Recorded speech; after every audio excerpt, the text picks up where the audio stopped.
اعوذ باللہ من الشیطان الرجیم بسم اللہ الرحمن الرحیم۔ السلام علیکم۔ نماز ہمارے لیے ایسے ہی ضروری ہے جیسے ہر انسان کے لیے سانس لینا ضروری ہے۔ اللہ تعالی ہمیں سجدوں کی نعمت سے آشنا کرے، آمین۔ تو یہ جو میں پیش کرتا ہوں اسے سنا کریں، سننے کا ثواب ہے۔ سننے کے بعد اس کو سبسکرائب کر دیا کریں تاکہ اس میں بھی آسانی رہے، مجھے بھی اور آپ کو بھی، اور اس کو شیئر کیا کریں تاکہ دوسرے لوگ بھی اس سے سنیں تو اس کا فائدہ ان کو بھی پہنچے، کیونکہ حضور علیہ السلام نے فرمایا کہ دین کو پھیلاؤ بشک ایک آیت ہی کیوں نہ ہو۔ تو میں یہ حضرت علی کا فرمانا ہے کہ جب میرا جی چاہتا ہے کہ میں اپنے رب سے بات کروں تو میں نماز پڑھتا ہوں، اور جب میرا جی کرتا ہے کہ میرا رب مجھ سے بات کرے تو میں قرآن پڑھتا ہوں۔ اب قرآن پڑھنے کی کتنی فضیلت ہے، تو اس میں ہے کہ یہ مسند حارث عبادہ سے ہے کہ جب آدمی وفات پا جاتا ہے اور اس کے گھر کے لوگ تجہیز و کفن میں مشغول ہوتے ہیں تو قرآن اس کے سرہانے کھڑا رہتا ہے۔ جب کفن دیا جاتا ہے تو قرآن کفن اور سینے کے درمیان داخل ہو جاتا ہے۔ جب دفن کر کے لوگ لوٹتے ہیں اور منکر نکیر آ جاتے ہیں تو قرآن باہر نکل آتا ہے۔ فرشتے قرآن کو الگ کرنا چاہتے ہیں تاکہ یکسوئی سے سوال و جواب کریں، مگر قرآن کہتا ہے واللہ میں اس وقت تک اس سے جدا نہیں ہو سکتا جب تک اس کو جنت میں داخل نہ کراؤں۔ تم سوالات کے لیے اگر مامور ہو تو اپنا کام کرو۔ اس کے بعد قرآن میت کی جانب متوجہ ہو کے کہتا ہے کہ میں وہی قرآن ہوں جس نے راتوں کو آپ کو جگایا، یا تم بے فکر ہو جاؤ، اب منکر نکیر کے سوالات کے بعد تم پر کوئی خوف نہیں ہے۔ اس کے بعد قرآن ملا الاعلیٰ سے وغیرہ کا اہتمام کرتا ہے اور روزانہ میت کے پاس اس کے گھر بار کی خیر خیریت لے کے آتا ہے۔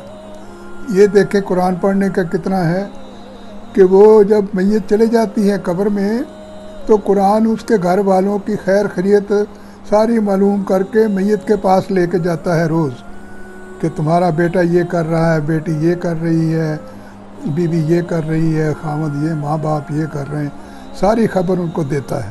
تو قرآن پڑھنے کا کتنا فائدہ ہے۔ تو اس لیے ہم قرآن جو ہے وہ بے شک ایک رکوع پڑھا کریں روز، لیکن پڑھنا ضرور چاہیے۔ یہ اللہ تعالیٰ نے ہمیں موقع دیا ہے۔ تو اب میں باقاعدہ سورہ العنکبوت کا 8واں چیپٹر پیش کرتا ہوں جو میں نے 45 نمبر پہ ختم کیا تھا۔ اب 46 نمبر سے میں شروع کرتا ہوں، آیت نمبر 46 سے۔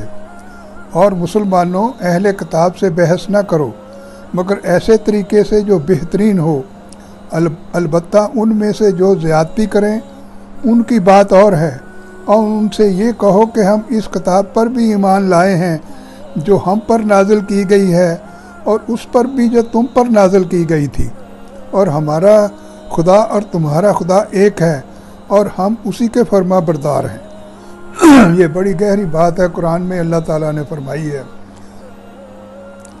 آیت نمبر 47، اے پیغمبر اسی طرح ہم نے تم پر کتاب نازل کی ہے، اس لیے جن لوگوں کو ہم نے کتاب دی ہے وہ اس پر ایمان لاتے ہیں، اور ان بت پرستوں میں سے بھی کچھ لوگ ہیں جو اس پر ایمان لا رہے ہیں، اور ہماری آیتوں کا انکار صرف وہی لوگ کرتے ہیں جو کافر ہیں۔ تو اب آیت نمبر 48 ہے، اور اس سے پہلے تم نہ کوئی کتاب پڑھتے تھے اور نہ کوئی کتاب اپنے ہاتھ سے لکھتے تھے، اگر ایسا ہوتا تو باطل والے مین میخ نکال سکتے تھے۔ تو تفسیر اس کی ایسی ہے کہ حضور نبی کریم صلی اللہ علیہ وسلم کو اللہ تعالیٰ نے امی بنایا، یعنی آپ لکھتے پڑھتے نہیں تھے۔ اس آیت میں اس کی حکمت بیان کی گئی ہے کہ امی ہونے کے باوجود جب آپ کی زبان مبارک پر قرآن کریم جاری ہوا تو یہ بذات خود ایک عظیم الشان معجزہ تھا کہ جس شخص نے کبھی نہ پڑھنا سیکھا نہ لکھنا سیکھا، وہ ایسا فصیح و بلیغ کلام پیش کر رہا ہے جس کی مثال پیش کرنے سے سارا عرب عاجز ہو گیا۔